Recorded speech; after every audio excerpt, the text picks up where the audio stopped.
Hello everyone, कैसे हैं आप सब लोग। आज हम लोग एक बहुत ज़्यादा बेसिक टॉपिक के बारे में बात करेंगे। That is how to deal with distractions. बहुत ज़्यादा डिस्ट्रैक्शंस आती हैं, है ना। मेरे पास बहुत सारे मैसेजेस आते हैं स्टूडेंट्स के कि सर मैंने बहुत कुछ प्लान किया होता है, आज मुझे लगता है कि मेरे को इतना कुछ पढ़ना है, इतना कुछ करना है, पर शाम को ही एक फ्रेंड का मैसेज आता है कि चल घूमने चलते हैं, और मैं अपना सारा प्लान छोड़ के घूमने चला जाता हूँ।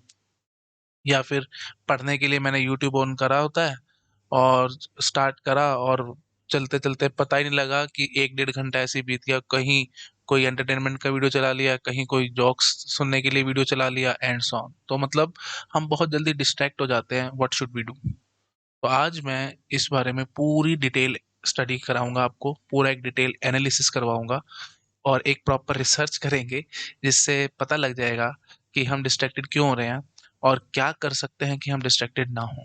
ठीक है, तो बहुत इंपॉर्टेंट वीडियो है, पूरा एंड तक जरूर देखना। Brief introduction about me, my name is Amit Khurana, ये मेरे क्रेडेंशियल्स हैं, आप लोग देख सकते हैं। ठीक है जी, चलो स्टार्ट करते हैं। तो सबसे पहली बात तो मुझे ये बताओ, एज्यूम करो कि कल ना आपका बीटेक का एग्जाम है।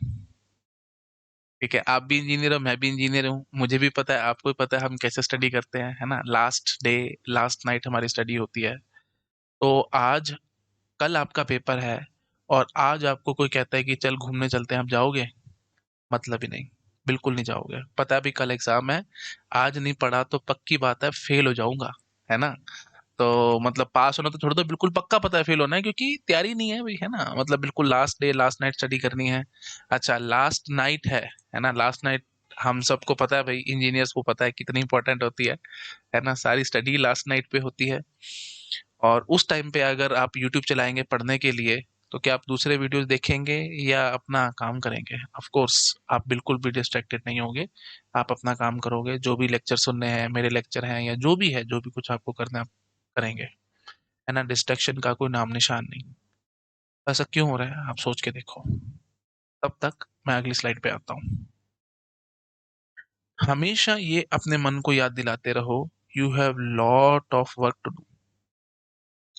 तो आई थिंक अब आपने ये चीज सोची होगी, जो मैंने प्रीवियस स्लाइड पे बोला था कि क्यों हो रहा है, कि आप क्यों नहीं डिस्ट्रैक्टेड हो रहे, तो आपको पता लग रहा होगा। यहाँ से आंसर आया, है ना, कि you have lot of work to do. आपको आपको पता है कि इतना सारा मेरा काम पेंडिंग है, कि अगर अब मैंने काम ना किया तो डू और डाई वाली सिचुएशन है ना। कल तो पक्की बात है, पेपर है, मैं तो फेल ही हो जाऊंगा 100%, ये बात पता है आपको। तो आप काम कर रहे हो, that means you have do और डाई सिचुएशन। सेम सिनेरियो, ये चीज आप अपने गेट के एग्जाम से रिलेटेड लेकर के चलो। हमेशा ये सोचो कि अभी बहुत ज्यादा काम पेंडिंग है, इतने सारे मेरे को सब्जेक्ट अभी कंप्लीट करने हैं, इतनी सारी मेरी रिवीजन बाकी है, इतने सारे क्वेश्चंस हैं जो मुझे रिवाइज करने हैं, ये टेस्ट सीरीज के क्वेश्चंस मेरे को आते नहीं हैं। तो एक लिस्ट बनाने की कोशिश करो, और देखो कितनी ज्यादा लंबी लिस्ट बनती है। और आपको पता लगेगा कि अभी 8-9 महीने पेंडिंग है। 8-9 महीने में ये सारा काम करना नेक्स्ट टू इम्पॉसिबल है। इतना ज्यादा काम है, अगर रात दिन लगा रहूंगा तो भी कंप्लीट नहीं होगा। बात समझ रहे हो? इस हद तक अपने माइंड पे प्रेशर बिल्डअप करने की कोशिश करो। इतना ज्यादा काम है कि हो ही नहीं सकता। तो देखो तुम कितनी आराम से पढ़ाई करोगे, कोई डिस्ट्रैक्शन नाम की कोई चीज ही नहीं होगी। तो आपको लगेगा एक एक दिन, each and every day is very very important for me. Each and every day is very very very very very important for me. आपको ये लगना चाहिए। अब शाम को किसी फ्रेंड का फोन आएगा कि घूमने चलते हैं, आप उसको कंप्लीटली ना करने वाले बनोगे, क्योंकि तुम्हारी आंखों के आगे सारा कुछ होगा कि इतनी बड़ी लिस्ट है, इतना सारा काम है, मैं कैसे कंप्लीट करूंगा इसको। एक एक दिन मेरा इतना इंपॉर्टेंट है, मैं कोई भी दिन खराब नहीं कर सकता, और कोई मिनट भी खराब नहीं कर सकता। दिन तो छोड़ दो, घंटे भी छोड़ दो, आप बोलोगे कोई मिनट भी खराब नहीं कर सकता। इसलिए हमेशा एक टू डू लिस्ट तुम्हारे सामने होनी चाहिए कि इतना सारा काम मेरा पेंडिंग है। जितना तुम्हारी आंखों के आगे सब कुछ होगा ना, आप उतना ही एफिशिएंटली काम कर पाओगे। सिंपल भाषा में बोलूं, जो दिखता है वो बिकता है ना। तो प्रेजेंटेशन पे बहुत ज़्यादा ध्यान दिया जाता है, आपने देखा होगा, है ना? कहीं पे भी कुछ चीज़ खरीदने जाते हो, शोरूम पे बहुत जल्दी चीज़ें परचेज़ कर लेते हो, क्यों? क्योंकि उन वो प्रेज़ेंट इस तरीके से करते हैं ना आपको, है ना? तो वही बात है, जो दिखता है वो बिकता है, तो वही चीज़ है, जो तुम्हारी आँखों के आगे होगा, वही तो चीज़ तुम्हारे को दिख रही है, और उसी के लिए तो तुम एफर्ट मारोगे ना। तो ये टू डू लिस्ट बनानी बहुत ज़रूरी है, जिसके अंदर सब कुछ लिखा होगा कि क्या-क्या काम मेरा अभी पेंडिंग है। और डेली उसको अपडेट करते रहो, उसको लंबा-लंबा करते जाओ, ताकि पता लगता रहे कि हाँ जी, बहुत सारा काम पेंडिंग है अभी, है ना? ऐसा हो ही नहीं सकता कि मेरा ये इस टाइम में काम हो जाएगा, ये 8-9 महीने हैं, इतने में मेरा काम हो जाएगा, ऐसा हो ही नहीं सकता। आपको हमेशा ये लगते रहना चाहिए, है ना? लंबी लिस्ट करते जाओ, पढ़ते जाओ, पढ़ते जाओ, पढ़ते जाओ, आप काम करते जाओगे। It's as simple as that. ठीक है? आते हैं अगली स्लाइड पे। ओके, और दूसरी बात एक ये भी है, थिंक अबाउट अदर स्टूडेंट्स, दूसरों के बारे में सोचो, वो क्या कर रहे हैं। जब भी डिस्ट्रैक्शंस आती है ना, मन करता है, फ्रेंड का फोन आया, दिमाग घूम रहा है तुम्हारा कि चल घूमने चलते हैं, या यूट्यूब पे टाइम बर्बाद कर रहे हो या रील्स चला रहे हो, उस टाइम पे ये चीज सोचो कि दूसरे स्टूडेंट्स क्या कर रहे हैं, व्हाट दे आर डूइंग। बहुत सारे स्टूडेंट्स का सिलेबस कंप्लीट हो चुका है, पता है तुम्हारे को? बहुत सारे स्टूडेंट्स सिलेबस अपना कंप्लीट कर चुके हैं, और तुम्हारा तो अभी आधे से ज्यादा पेंडिंग पड़ा है। बहुत सारे स्टूडेंट्स हैं जो अपनी रिवीजन तक कंप्लीट कर चुके हैं, और अपने बारे में सोचो, तुम्हारी तो अब सिलेबस भी कंप्लीट नहीं हुआ तो रिवीजन कैसे कंप्लीट करोगे। इवन बहुत सारे ऐसे भी होंगे जो टेस्ट सीरीज देनी स्टार्ट कर चुके होंगे अभी से, क्योंकि उनका सारा कुछ हो चुका है, वो ड्रॉपर्स हैं, 1-2 साल ड्रॉप कर चुके हैं पहले ही। तो तुम उन लोगों से कैसे compete करोगे अगर तुम्हारा अब तक सिलेबस भी कंप्लीट नहीं हुआ तो अगर इस तरीके से सोचोगे तो जो डिस्ट्रैक्शंस आ रही होंगी दिमाग में, इमीडिएटली बंद हो जाएंगी। समझ रहे हो ना, सारा खेल है दिमाग पे प्रेशर का। इसको बिल्डअप करके रखा करो कि काम बहुत है, बहुत कुछ करना है, और बहुत लोग मेरे से अभी आगे भी हैं, तो मैं तो कहाँ ही स्टैंड करता हूँ। मेरे को तो बहुत काम करना पड़ेगा, बहुत मेहनत करनी पड़ेगी टॉप रैंक लाने के लिए। आई होप समझ पा रहे होगे आप लोग। ठीक है जी, आते हैं अगली स्लाइड पे। हाँ जी, तो अल्टीमेटली मैंने आपको क्या समझाया, build pressure on your mind. Pressure buildup करके रखो, क्योंकि जैसे ही ये प्रेशर आप रिलीज कर दोगे ना कि ठीक है मेरे को तो आता है सब कुछ, अब मेरी रीच में है सब कुछ, मतलब सबसे डेंजरस थॉट पता है क्या है तुम्हारे लिए? अब मेरी रीच में है गेट, मेरी रीच में है गेट, और मैं आराम से उसको अब कर लूंगा। जो चीज था मेरे को अब सब कुछ आता है ना, और मेरे को बस रिवीजन की जरूरत है, रिवीजन भी मेरी लगभग हो रखी है, बस टेस्ट वगैरह दे रहा हूँ, सब कुछ हो चुका है। Now I am relaxed. ये स्टेट सबसे ज्यादा डेंजरस है आपके लिए, क्योंकि अभी बहुत ज्यादा टाइम पड़ा है। आप डिसाइड नहीं करोगे कि आपको सब कुछ आ गया, है ना? पीवाई क्यूज देखो, उनको सॉल्व करो, प्रैक्टिस क्वेश्चंस करो, टेस्ट सीरीज दो, उससे पता लगेगा कितना आता है और कितना नहीं आता है। आप थोड़ी डिसाइड करोगे, आपने गेट का पेपर लिखना है क्या? मतलब सॉरी, लिखना आपने, मतलब आपने डिजाइन करना है पेपर क्या? वैसे करेंगे आप थोड़ी करोगे। या तो बोलो मैंने डिजाइन करना है, सब कुछ तो आता है, ठीक है यार जो होगा कर देंगे, ऐसे थोड़ी होना है। आई होप समझ में आ रहा होगा। तो बहुत बड़ा धोखा है तुम्हारे साथ, अगर तुम्हारी ये थिंकिंग है कि हाँ मेरे को सब कुछ आता है, अब मेरे दिमाग में सब कुछ है, और मेरे को लग रहा है कि रीचेबल टारगेट है, आराम से मैं इसको रीच आउट कर सकता हूँ। नहीं, ये सबसे बड़ा धोखा है तुम्हारे साथ। ठीक है, तो इस डेंजरस थॉट को कभी मत आने देना। जैसे ही आने लगे, इमीडिएटली, मुझे पता है आएगा भी सही, क्योंकि जब आपकी तैयारी अच्छी हो रही होगी, सब कुछ ठीक ठाक चल रहा होगा, तो दिमाग तो घूमेगा, चल यार एक आध दिन का रेस्ट करते हैं, थोड़ा घूमते फिरते हैं, एंड सो ऑन। जैसे ये थॉट्स हैं दिमाग में, सबसे बढ़िया इलाज मैंने क्या बताया है, टू डू लिस्ट को अपडेट करो।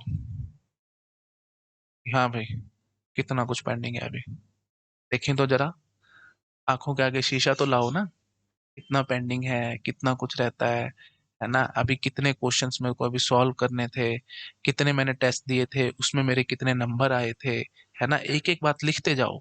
पहली चीज लिखो, कितना मेरा सिलेबस पेंडिंग है। आपको लगेगा कि नहीं कुछ भी पेंडिंग नहीं है, मैं तो सारा कुछ पढ़ लिया, लेकिन नहीं। हर एक सब्जेक्ट में कुछ ना कुछ टॉपिक्स ऐसे होते हैं जो तुम्हारे को नहीं आते, या जो तुम्हारे वीक है, उनको तो पढ़ना है। बात समझ रहे हो? वो चीजें तो इंपॉर्टेंट है। आप जैसे जनरेटिंग फंक्शन का टॉपिक है, एग्जांपल के तौर पे बताता हूँ, बहुत सारे स्टूडेंट छोड़ देते हैं उसको, करना है ना, पढ़ना तो है।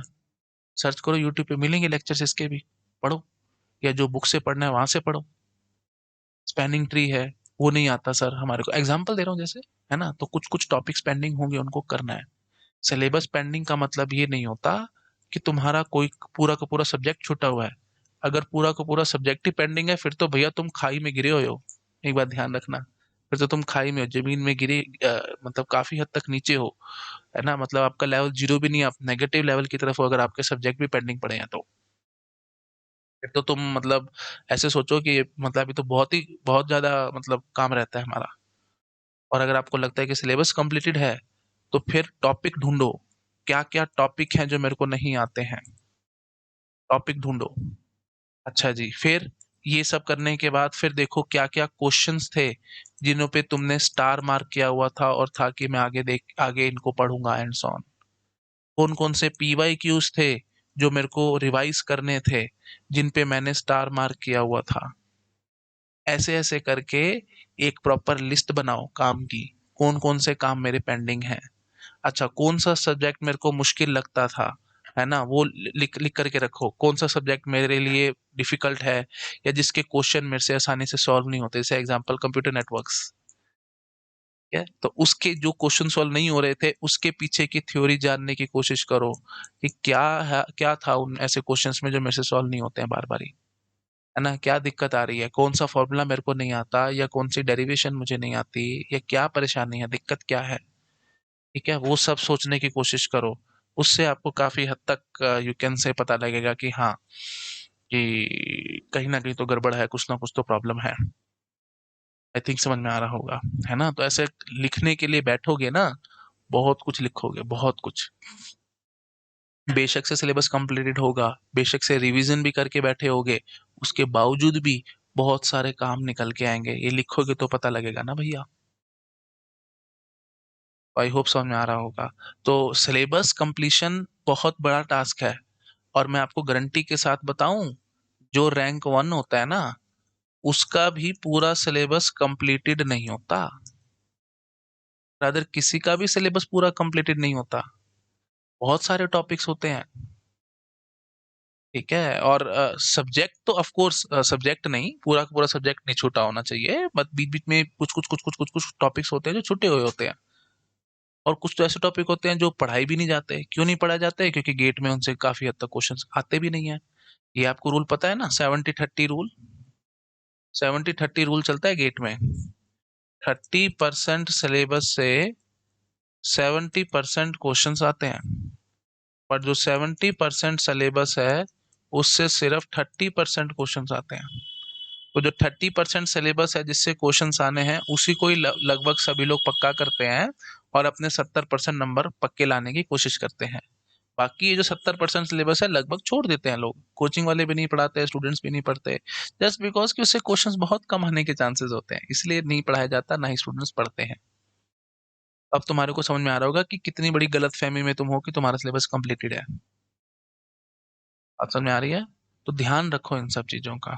ओके। हाँ जी। तो हमेशा जब जैसे ही लगने लगे कि हमारा सब कुछ काम हो चुका है और सब कुछ हमारे को आता है हैंड्स ऑन, तो टू डू लिस्ट को बैठ करके अपडेट करने की कोशिश करो। इमीडिएटली पता लग जाएगा कि हाँ भाई, हम कहाँ पे हैं और कहाँ पे नहीं है। तो सारा खेल घुमा फिरा करके किस पे आता है? प्रेशर बिल्डअप करके रखो अपने माइंड पे। अगर आपके माइंड पे प्रेशर बिल्डअप होके रहेगा, तो आप डिस्ट्रैक्टेड फील कभी नहीं करोगे। लेकिन प्रेशर अगर ना हुआ दिमाग पे, ऑफ कोर्स आप डिस्ट्रैक्टेड फील करोगे। 1 महीने के बाद बीटेक एग्जाम है, आज आप घूमने जरूर जाओगे अपने फ्रेंड के साथ, और मोबाइल भी जरूर चलाओगे, यूट्यूब चलाओगे, इधर उधर रील्स देखोगे, बहुत कुछ करोगे, लगेगा ठीक है यार, 1 महीना पड़ा है, हम तो कर ही लेंगे। प्रेशर नहीं है ना, रीच में है, पता पास तो हो ही जाएंगे। आखिरी रात में ये काम आप बिल्कुल नहीं करोगे, क्योंकि पता है भाई कल पेपर है, मैं फेल हो जाऊंगा। प्रेशर का सारा खेल प्रेशर का है, सारा खेल थॉट्स का है। आई होप आप समझ पा रहे होगे मैं क्या कहने की कोशिश कर रहा हूँ। आ जाओ आगे। हाँ जी, तो सबसे dangerous thought, most dangerous thought क्या है आपके लिए, जो मैंने अभी आपको बताया कि मेरे को सब कुछ आता है। ठीक है, गेट रीचेबल है, gate is reachable, that is the most dangerous thought. अगर ये रहेगा आपके दिमाग में कि रीचेबल है, कर लूंगा एंड ऑन, तो आज आप घूमने भी जरूर जाओगे, मोबाइल भी जरूर चलाओगे एंड ऑन, जो मैं जैसे अभी बात कर रहा था बिल्कुल वही है। अल्टीमेटली इस थॉट से बचने का तरीका क्या है? You have to build pressure on your mind. Build pressure on mind. वो बिल्ड कैसे होगा प्रेशर? टू डू लिस्ट से। बनाओ लिस्ट, करो, देखो क्या कुछ बाकी है। एक सिंपल भाषा में बोलूं, जितने भी सक्सेसफुल लोगों को आप देखोगे, लाइफ ना साइन वेव की तरह चलती है ऐसे। कभी बहुत पॉजिटिव, फिर नेगेटिव, फिर पॉजिटिव, फिर नेगेटिव, ऐसे। मतलब कभी तो आपका कॉन्फिडेंस एकदम हाई होगा, और हाई होने से फिर आप करोगे उल्टे सीधे काम, घूमना फिरना ये सब वो सब, पार्टी वार्टी एंड ऑन। और फिर जिसके बाद आपका माइंड आएगा नीचे नेगेटिव साइड की, ओ हो मैं तो दिन बड़े बर्बाद कर दिए, ये हो गया वो हो गया। और फिर आप अपना काम करोगे और ऊपर उठोगे एंड ऑन। तो मतलब हमेशा प्रेशर आना, रिलीज करो फिर बिल्डअप करो, रिलीज करो फिर बिल्डअप करो, ऐसे। मतलब एक साइन वेव की तरह चलो, ये सबसे बेस्ट वे आउट है किसी भी कॉम्पिटिटिव एग्जाम को क्रैक करने का। प्रेशर रिलीज फिर बिल्डअप, रिलीज फिर बिल्डअप, रिलीज फिर बिल्डअप, ऐसे चलते रहना चाहिए। अगर हर टाइम दिमाग पे प्रेशर रहेगा तो दिमाग तो प्रेशर कुकर बन के फट जाएगा। ऐसे थोड़ी करना है। तो जब काफी दिन लगातार स्टडी कर ली, तो ठीक है, उसको रिलीज करो प्रेशर को, और फिर बिल्डअप करो, फिर रिलीज करो, बिल्डअप करो and so on. Just like sine wave. ठीक है, इस तरीके से चलोगे, that is the best way out. The best way out है ये। आई होप समझ में आया होगा सबको मैं क्या कहने की कोशिश कर रहा हूँ। ठीक है।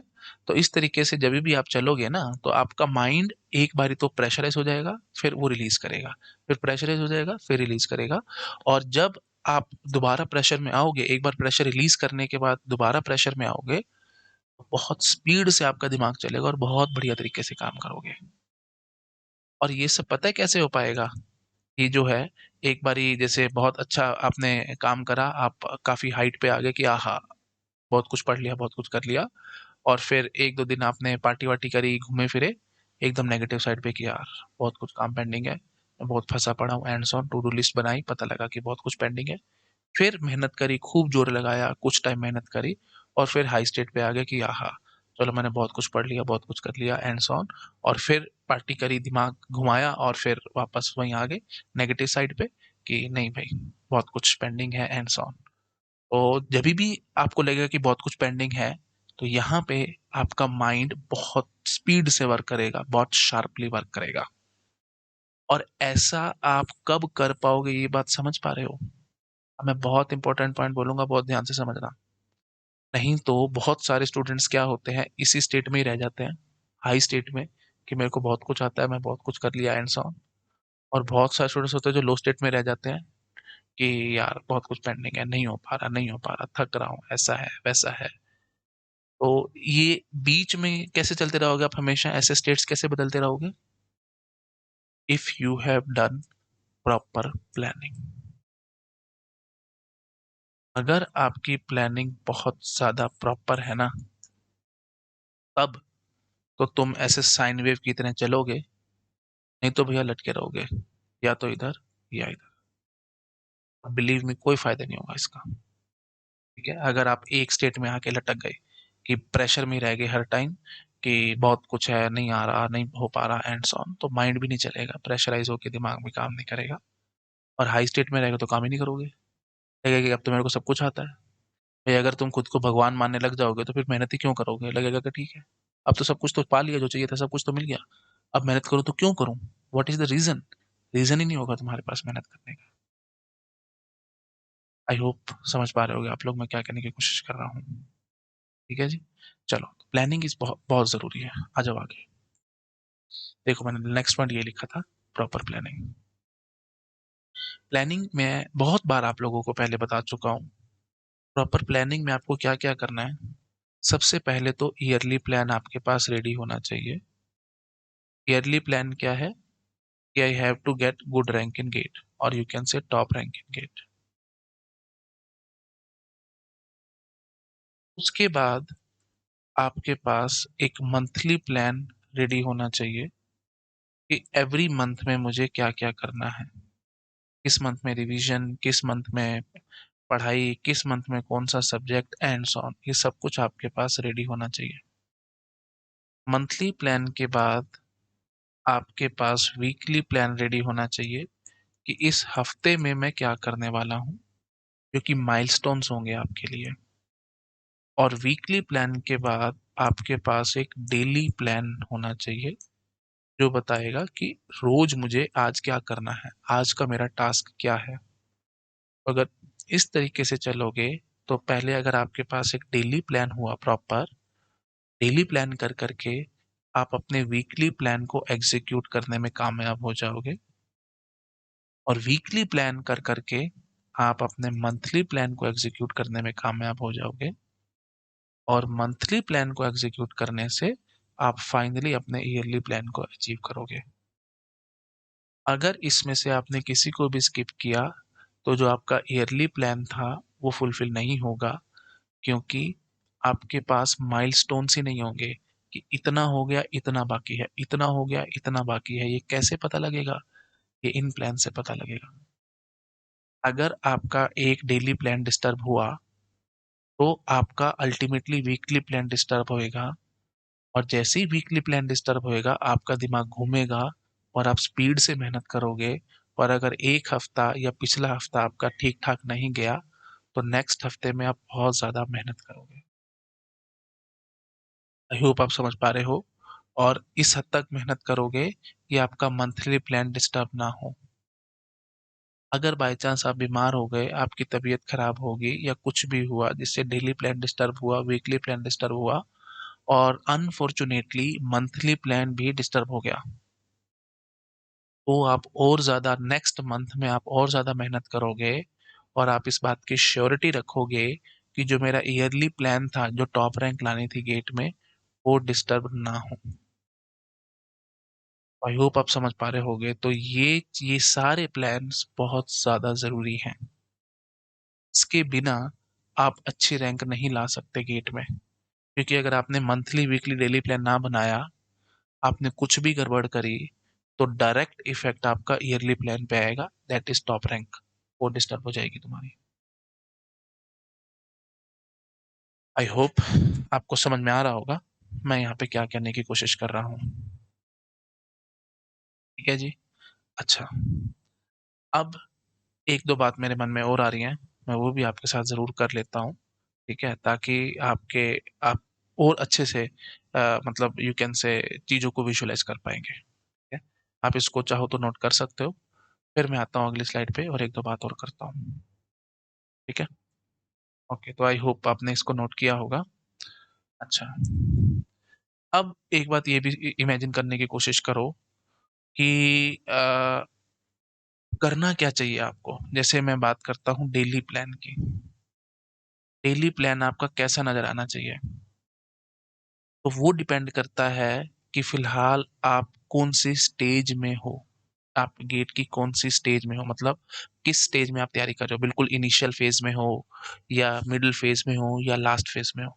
अगर आप इनिशियल फेजेस में हो, मतलब आप अभी सिलेबस कंप्लीशन के पीछे ही घूम रहे हो, सिलेबस कंप्लीशन के पीछे ही घूम रहे हो, तो डेली प्लान आपका ऐसा होना चाहिए: सवेरे 2 घंटे मैंने ऐसे डिस्क्रीट मैथमेटिक्स पढ़नी है, और शाम को 2 घंटे मैंने ऐसे ऑपरेटिंग सिस्टम पढ़ना है। बीच में दोपहर को 2 घंटे के आसपास मैं रिवीजन करूंगा, और रात को 2 घंटे के आसपास मैं क्वेश्चन सॉल्व करूंगा। ऐसे ऐसे करके कुछ कुछ प्लान आपका नजर आना चाहिए। अगर आप of course full time study कर रहे हो तो उसके लिए मैं आपको बता रहा हूँ, मतलब पूरा दिन अपना बिजी रखने की कोशिश करो, और घंटे मत गिनना कि मैंने आज 10 घंटे पढ़ लिए, मैंने आज 9 घंटे पढ़ लिए, मैं तो बहुत ही ज्यादा पढ़ रहा हूँ, ऐसा हो रहा है, वैसा हो रहा है। नहीं, अगर आप घंटे गिन गिन के काम करोगे जिंदगी में कुछ नहीं कर पाओगे, भाई ध्यान रखना। तो इस तरीके से बनाओ अपना शेड्यूल, अगर आप बिल्कुल स्टार्टिंग के फेज में हो तो। अच्छा, अगर आप मिडिल के फेज में हो, मतलब थोड़ा बहुत सिलेबस कंप्लीटेड है, थोड़ा बहुत पेंडिंग है एंड सो ऑन, तो बीच बीच में रिवीजन जरूर घुसाओ। मतलब मॉर्निंग वाले टाइम में सपोज कर लो 2 घंटे आप बोलोगे कि मैं एक नया सब्जेक्ट पढ़ूंगा, I will study new things. ठीक है, और 2 घंटे पढ़ने के बाद आपको लग रहा होगा कि चलो अब थोड़ा सा रिलैक्स करना चाहिए, बीच में 1 घंटे का ब्रेक ले लो। उसके बाद फिर 2 घंटे की आप कोई रिवीजन कर सकते हो किसी सब्जेक्ट की जो आपका पेंडिंग था। फिर बीच में 1 घंटे का ब्रेक ले सकते हो, या जो करना है आप करो, लंच वंच जो भी है। फिर 2 घंटे आप बोल सकते हो कि, और 2 घंटे लगातार बेशक से पढ़ने की जरूरत नहीं है, कई स्टूडेंट से नहीं बैठा जाता, मत बैठो 2 घंटे लगातार। थोड़ा बहुत बैठ जाओ, 1 घंटा बैठ जाओ, 50 मिनट बैठ जाओ, जितना बैठा जाओ उतना काम करो। द ओनली थिंग इज आपको इतना काम तो करना ही पड़ेगा ना। नई नई चीजें पढ़ो, फिर ब्रेक लो, फिर रिवीजन करो। उसके बाद फिर 2 घंटे कोई इजी सा सब्जेक्ट उठा सकते हो जो कि न्यू हो आपके लिए, and study new things, but थोड़ा इजी रखना। मतलब मॉर्निंग में हार्ड काम करो क्योंकि आप फ्रेश होगे उस टाइम पे। ठीक है, तो जो भी आपको मुश्किल सब्जेक्ट लगता है वो मॉर्निंग में करो। हाँ जी, तो अभी भी आप न्यू थिंग्स स्टडी कर सकते हो, स्टडी न्यू थिंग्स, बट कोशिश ये करो कि वो इजी रहे। ठीक है, और फिर आप रिवीजन पे स्टडी स्ट्रेस देंगे कि थोड़ा बहुत जो पुराना काम था वो रिवीजन करेंगे, एंड सो। अच्छा, और अगर आप बिल्कुल लास्ट स्टेज पे हैं, सिलेबस कंप्लीटेड है, पीवाईक्यूज भी कंप्लीटेड है, एंड सो ऑन, मतलब बस आप तो फटाफट से बस आपकी रिवीजन और इस सब पे ध्यान है, तो आप मिक्स लोड बना सकते हैं। मतलब जैसे मैंने अपना लास्ट टाइम में, मैं आपको अपना बताता हूँ मैं कैसे करता था। मैं ऐसे बोलता था, 1 घंटा सुबह उठ के डिस्क्रीट मैथ्स पढ़नी है, फिर 1 घंटा टीओसी पढ़ना है, फिर 1 घंटा से प्रोबेबिलिटी के क्वेश्चंस करने हैं जो मेरे कुछ पेंडिंग हैं, फिर 1 घंटा मैंने टेस्ट देना है टीओसी का या कंपाइलर डिजाइन का, जो भी टेस्ट वेस्ट होता था। फिर 1 घंटा मैंने रिवीजन करनी है किसी सब्जेक्ट की, जो भी मेरी पेंडिंग रिवीजन्स है। फिर 1 घंटा, ये भी ऑफ कोर्स रिवीजन से थी क्योंकि सिलेबस तो कंप्लीटेड ही है ऑलरेडी। तो यहाँ पे आप रिवीजन में कुछ इजी सब्जेक्ट डाल सकते हो, या जो भी आपका मन कर रहा है आप वो घुसा सकते हो। उसके बाद फिर एक टेस्ट देना है, फिर 1 घंटा एनालिसिस करना है टेस्ट का, एंड सॉन। मतलब ऐसे करके मैं प्रॉपर मिक्स लोड बना करके चलता था अपने लिए। ठीक है, तो बस देखते जाना है कॉपी में से और करते जाना है। हाँ जी, 1 घंटा डीएम हो गया, चलो जी अगला टीओसी हो गया, चलो जी अगला प्रोबेबिलिटी के कुछ क्वेश्चंस करने थे वो कर लीजिए, चलो जी टेस्ट देख ले लिया जी, फिर थोड़ी बहुत रिवीजन कर लीजिए, फिर एक टेस्ट दे लिया जी, फिर एनालिसिस कर लिया जी। ऐसे ऐसे करके पूरा दिन मशीन की तरह पता नहीं लगता था कैसे बीत जाता था, और पूरा प्रेशर भी रहता था दिमाग पे कि हाँ जी अभी इतना सारा काम पेंडिंग है तो मेरे को करना ही करना है। आई होप समझ में आ रहा होगा। तो इस तरीके से अगर आप चलोगे तो बहुत ज़्यादा ब्यूटीफुल काम होगा और दिक्कत कभी नहीं आएगी। ठीक है जी, तो आई होप मैंने काफ़ी हद तक आपको प्लानिंग के बारे में भी आज समझाया है कि कैसे प्लानिंग होनी चाहिए और कैसे क्या करना चाहिए। और अब मेरे ख्याल से आप डिस्ट्रैक्टेड नहीं होंगे। ठीक है, अगर वीडियो अच्छा लगा प्लीज़ लाइक करना, अपने फ्रेंड्स के साथ शेयर ज़रूर करना, और इस तरीके का कंटेंट आप चाहते हो तो बेल आइकन दबा देना, चैनल को सब्सक्राइब कर लेना, ताकि जैसे ही मेरे नए वीडियोस आएंगे आपको मिलते रहेंगे। और अगर ये इस वीडियो पे बहुत अच्छे व्यूज़ आएंगे तो मैं कमिटेड रहूँगा आप लोगों के साथ और इसी तरीके का कंटेंट और लाता रहूँगा। बट अगर आप लोग व्यूज़ नहीं देंगे एंड आप लोग नहीं देखेंगे इस तरह के वीडियोस, तो ऑफ कोर्स फिर मुझे ब्रेक लगानी पड़ेगी इन पे। तो प्लीज़ आप पे डिपेंड करता है भाई, सबके साथ शेयर ज़रूर करना और ज़्यादा व्यूज़ लाना इस वीडियो पे, ताकि इस तरीके का कंटेंट मैं और बना सकूँ। ठीक है जी, मुझे भी जवाब देना होता है भाई। अगर व्यूज़ नहीं आएँगे तो मैं ऐसे जनरल वीडियोज़ आप लोगों के लिए नहीं बना सकता ना। ठीक है ना? तो मुझे भी अनअकैडमी को दिखाना है कि हाँ जी, व्यूज़ आ रहे हैं तो प्लीज़ मेरे को मतलब परमिशन दो, ताकि मैं और इस तरीके के वीडियोज़ बना सकूँ। नहीं तो फिर मैं किस बेसिस पे आप लोगों की हेल्प कर पाऊँगा, ये भी सोचो। ठीक है, तो I genuinely wants to help all of you. मैं जेन्युइनली आप सब लोगों की हेल्प करना चाहता हूँ, तो इसलिए मुझे सपोर्ट करो। ठीक है जी। ओके, तो थोड़ा सा मैं अनअकैडमी के बारे में बता देता हूँ। फ्लैट 25% ऑफ है, राउदरा सीएस क्लासेस हैं ये रिकॉर्डेड सेशंस हैं भाई। अगर आप इसमें एनरोल करवाना चाहते हो तो करवा लो। 15 मंथ्स के लिए इतना है और 30 मंथ्स के लिए ये है। तो इसके लिए आपको कोड लगाना होगा खुराना सर, KHURANASIR। इससे आपको फ्लैट 25% ऑफ मिल जाएगा। ठीक है, ओके। अच्छा, अप्रैल 28 से नया बैच स्टार्ट हो रहा है, इसमें मेरा टीओसी चलेगा, अदर टीओसी मेरा चल रहा है यहाँ पे। तो इसमें भी एनरोल करवाने के लिए आपको सेम कोड लगाना है, खुराना सर। फायदा भी बताऊंगा, फायदा क्या होगा कोड लगाने का। नेक्स्ट, 2025 के लिए भी टीओसी चल रहा है मेरा। ठीक है, और प्राइस हाइक होने वाला 10% से 30 अप्रैल से, प्लीज ध्यान रखना। तो जितनी जल्दी हो सकता है एनरोल करवा लो भाई। अच्छा, फायदा ये देखो भाई, फ्लैट 25% ऑफ आपको मिल रहा है, फ्लैट 25% ऑफ। ठीक है, तो ये फी स्ट्रक्चर आप चेक कर सकते हैं भाई। ठीक है, अगर 2024 के लिए आप कर रहे हैं प्रिपेयर, तो ये प्लस के बारे में है जी, प्लस की फीस इतनी रहेगी, और अगर 2025 के लिए तो ये। और ये फी स्ट्रक्चर सिर्फ तभी चलेगा जब आप मेरा कोड चलाएंगे खुराना सर, नहीं तो नहीं। अच्छा जी, और अगर आप आइकॉनिक सब्सक्रिप्शन लेना चाहते हैं, आइकॉनिक लेना चाहते हैं तो 1 साल के लिए इतनी है, और 2 साल के लिए इतनी फीस पड़ेगी आपको। ओके, टॉप रैंकर्स में से अनअकैडमी से रहते हैं, you can check this like. ये हमारा रिजल्ट है भाई इस बारी का। सो ऑफलाइन सेंटर May 19 से नया बैच स्टार्ट हो रहा है, तो if you want to get enroll you can enroll. ये क्यूआर कोड स्कैन कर सकते हो और इस नंबर पे कॉल कर सकते हो। अच्छा, और ये फी स्ट्रक्चर रहेगा अभी। अभी आपको 50% ऑफ मिल रहा है अभी। ठीक है। हाँ जी। और ये फी स्ट्रक्चर है आपके लिए। ये 60,000 तो वो है ईएससी, ईएससी तो हमारा है नहीं, कंप्यूटर साइंस में तो सिर्फ गेट है, तो 55,000 के अराउंड आपको पड़ेगा। तो ये स्लाइड मैंने आपको बता दी, और ये 30 अप्रैल तक का है भी डिस्काउंट, प्लीज ध्यान रखना। अच्छा, और एक एक बहुत इंपॉर्टेंट बात है, जो भी आपको क्रेडिट्स वगैरह मिलते हैं, जैसे आप कोई भी अन अकेडमी से सब्सक्रिप्शन लेते हो या कुछ भी लेते हो, तो कुछ क्रेडिट्स मिलते हैं, वो सारे क्रेडिट एक्सपायर हो जाएंगे भाई April 30, 12 बजे से, 12 बजे से पहले पहले। तो जो भी क्रेडिट्स आप यूज़ करना चाहते हो, जो भी कुछ करना चाहते हो, अभी कर लो फटाफट। और 25% ऑफ भी है, उसके बाद वो भी चला जाएगा, और 10% प्राइस हाइक हो जाएगा। ठीक है, और अभी आपको जो 10% ऑफ मिलता था वो 5% ऑफ हो जाएगा भाई। ठीक है, तो मतलब बहुत प्राइस बढ़ने वाले हैं। बेटर है आप अभी एनरोल करवा लो। ठीक है, जो जो कोड से 10% ऑफ मिलते थे वो अब 5% मिलेगा सिर्फ 30 अप्रैल के बाद। ठीक है जी, तो ईएमआई पे लेना चाहते हो, स्लाइड आपके लिए, आप देख सकते हैं। और ये फी स्ट्रक्चर आपको अभी फॉलो करने की जरूरत नहीं है, क्योंकि आप मेरा कोड लगा रहे हैं खुराना सर, स्पेशल कोड लगा रहे हैं, जिसके कारण आपके लिए ये फी स्ट्रक्चर है अभी। ठीक है जी, दिस इज द कोड। चलिए ठीक है, okay, thank you so much, bye bye.